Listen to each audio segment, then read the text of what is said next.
So as we're continuing to look at historical descriptions or written descriptions of technical applications from historical authors, this time we're looking at a description from Littlejohn where he talks about doing visceral work. So he specifically speaks about the uterus. In this case, this individual does not have a uterus, but you could make the case for this in Littlejohn's frame if you look at the slide prior to this where it says pause and pause to read, so pause to read or go back and pause to read. But the basic idea, he talks about flexing the limbs against the abdomen and using circumduction or using rotatory motion, and it would find its own home.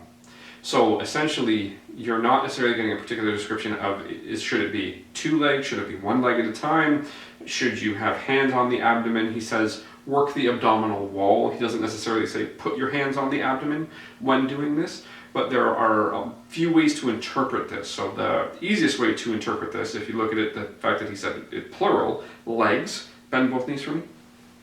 All right, so you can say that both knees are bent. You can use your arm to lift, right? So you can use your arm to lift if you wanted to palpate the abdominal wall or work on the abdominal wall. So you have a long lever and a short lever, so you have mixed leverage, good contact, my entire forearm under both knees, flexing, rotation, the organs find their own home. I can use a similar approach, right? So I can use my leg to support his legs, and I can have movement, right? I can have movement, I can have a hand on the abdomen again, should I want to work the abdominal wall. So those are two ways that it can look with two legs. I can consider that he said flex the legs on the abdomen. He didn't say bend the knees or essentially flex the knees, flex the hips. He said flex the legs towards. So I could consider straight legs here, hand on the abdomen, right? That is a way to do it. Or because he said legs, he didn't say at the same time, I could do that something like this, right? Flex the leg, then the other leg, that becomes the legs, right? So it could look like this, could look like this, right? So mixed leverage again, long lever in the leg, short lever on the abdominal wall.